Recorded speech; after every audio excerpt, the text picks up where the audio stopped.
ఈ మాట వచ్చి మత్తయి 27వ అధ్యాయము 46వ వచనంలో ఉంది. ఏలి ఏలి లమ్మా సబక్తాని, my God why have you forsaken మీ.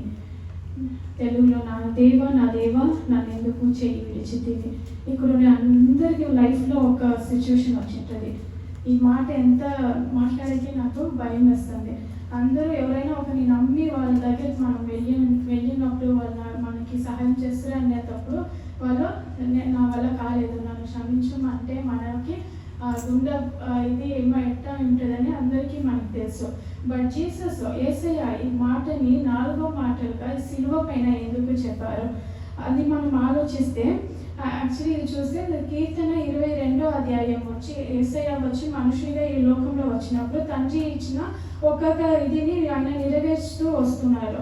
అదేలాగానే ఇది కీర్తనలో 22వ అధ్యాయంలో ఫస్ట్ వర్స్ వచ్చి ఇదే ఉంది, మై గాడ్ నా దేవా నన్ను ఎందుకు చేయి విడిస్తేవి. ఆ మాటని నెరవేర్చినట్లుగా ఈ మాట అన్నారని మనం బైబిల్ కమెంటరీలో చూస్తున్నాము. బట్ సిలువ మీద మాత్రం ఎందుకు యేసయ్య ఇది చెప్పాలి? ఎందుకంటే యేసయ్య మనుషులుగా ఆయన తెచ్చినప్పుడే ఆయన చెప్పి ఉండొచ్చు, ఎందుకు దేవా నన్ను చేయి పిలుస్తేవి అని. లోకంలో పంపించినప్పుడే ఆయన ఈ మాట అని ఉండొచ్చు.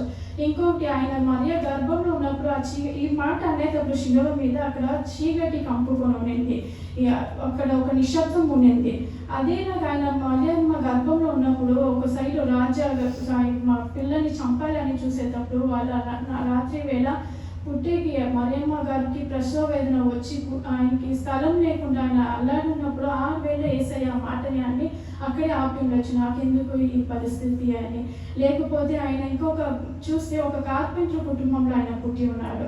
ఆ వేళలో ఆయన ఒక కష్టంలో వాళ్ళ తండ్రి వచ్చి ఆయనకి పని నేర్పిస్తున్నారు. ఆ పరిస్థితిలో ఆయన అన్ని ఉండొచ్చు, నన్ను ఎందుకు వేస్తున్నాను దేవా, నన్ను ఎందుకు చేయి విడిస్తేవి అని. ఇంకా ముందుకు వెళ్తే మనము యేసయ్య అన్నాడు, ఆకాశం నా సింహాసనం, భూమి నా పాదపీఠ అని మనం చూస్తున్నాం. అలాంటి యేసయ్యని సాతాను గాడు శోధించినాడు, నువ్వు నన్ను మోకరిస్తే నీకు ఈ భూమి అంతా నీకు ఇస్తాను అని.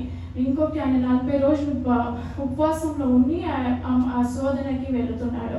తర్వాత నీవే ఈ రాయిలన్నింటినీ అప్పంగా మార్చి తిన్నమయ్యా అని శోధిస్తున్నప్పుడు యేసయ్య నేనే అప్పంగా జీవ అప్పంగా ఉన్నాను అన్నప్పుడు ఆ వేళలో యేసయ్య ఖచ్చితంగా మనకైతే నన్ను ఈ మాట అంటువా అని మనం ఎంత కోపం వస్తుంది మనకి. ఎవరైనా మనకు వచ్చి ఈ పని చెప్తే ఆ పని చెప్తే మనకి ఎంతో కోపం వస్తుంది. అయితే యేసయ్య అక్కడగానే మాట అనలేదు.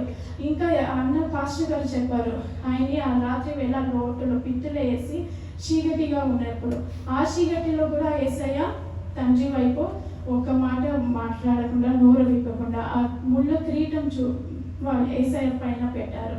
అప్పుడు ఆ రక్తం కారిపోయి ఆ నొప్పి ఆ వేదనలో యేసయ్య తండ్రిని చూసి ఒక మాట అనకుండా మనము ఇదంతా మనం చూస్తే యేసయ్య 53 చెప్పిన వచనంలో మనం చూస్తున్నాం యేసయ్య నోరు విప్పకుండా ఆయన అప్పగించారని.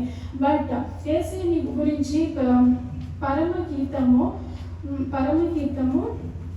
2లో మనం చూస్తున్నాము, ఆయన వచ్చి శారము పుష్పముగా లోయలోని పద్మముగా ఉన్నారు అని. ఇంకా అదే పరమ గీతంలో 5వ అధ్యాయము 10లో మనందరికి తెలుసు, ఇది ఆయన 10,000లో సుందరుడుగా ఉన్నారు అని. ఇంకా 14లో చూస్తే ఆయన చేతులు వచ్చి బంగారు కడియములాగా ఉండేది అని. 15వ వచనంలో చూస్తే ఆయన పాదాలు వచ్చి బంగారు స్తంభములాగా ఉంది అని మనము చూస్తున్నాము. అదే యేసయ్య అని వర్ణిస్తున్న కీర్తన గారులో ఆయన 22వ కీర్తన 16వ వచనంలో చూస్తే 16లో వాళ్ళు నా చేతుల్ని నా హ్యాండ్స్ని వాళ్ళు గుచ్చిండ్రు.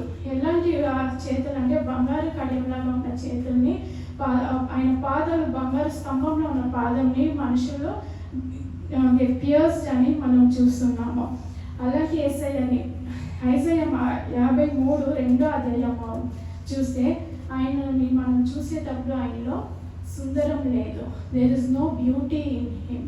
ఇది ఎప్పుడంటే ఆ శిలువ పైన ఆయన మొత్తం పోయింది, ఆయన రక్తం కారి ఆయన ఎముకల్ని హీ కెన్ కౌంట్, ఆయన ఎముకల్ని లెక్క చేయవచ్చు. ఆయన నాలుగు వచ్చి దవడలో అత్తుకొని పోయి ఉండేది. ఆయనలో ఏమీ లేదు. ఒక మనిషిని మనం సాధారణంగా చూస్తే ఆయనలో సౌందర్యం లేదు, అందస్తు లేదు, ఆస్తి లేవు. అట్టే కదా మనం ఒక మనిషిని మనం ఈ లోకంలో అట్టే కదా మనం చూస్తే ఈయనలో అందస్తు, ఆస్తి లేవు, సౌందర్యం లేదు, ఇంకేమి అని మనము ఒక ఇది చేసి పెడతాము. అలాంటి ఏసై ఆ స్థితికి వెళ్ళిపోయారు. వెళ్ళిపోయినాక తండ్రి ఎందుకు ఊరినే ఉన్నారు? అక్కడ ఒక నిశ్శబ్దం వచ్చింది.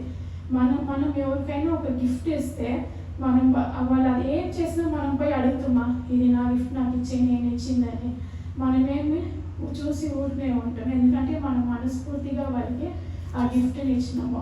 ఫర్ గాడ్, మనం చదివినట్టు for God so love the world that he gave his only begotten son. ఆయన యేసయ్య తండ్రి మన కోసము ఇచ్చేస్తారు. ఆయన మళ్ళా బట్ ఆయన అట్టే వదలలేదు. యేసయ్యని తీసుకొని మళ్ళీ 3వ రోజు ఇది చేసినారు. రెవల్యూషన్ 3rd chapter 21 verse చదవండి. ప్రకటన 3వ అధ్యాయం 21 వచనం చదవండి. నేను జయించి నా తండ్రితో కూడా ఆయన సింహాసనం నందు కూర్చుండి ఉన్న ప్రకారము జయించు అని నాతో కూడా నా సింహాసనం నందు కూర్చుండనిచ్చదను. యేసయ్య ఎక్కడ ఉన్నారంటే సింహాసనంలో కూర్చున్నాడు. మనం కూడా అన్ని కష్టాలు, ఆయనకు వచ్చినంత కష్టం మనకి రాలేదు. ఆయన వచ్చిన కష్టాలను కూడా బట్టి మనము జయించి సహనంతో ఉన్నామైతే మనం కూడా ఆయనతో సింహాసనంలో కూర్చుంటాం.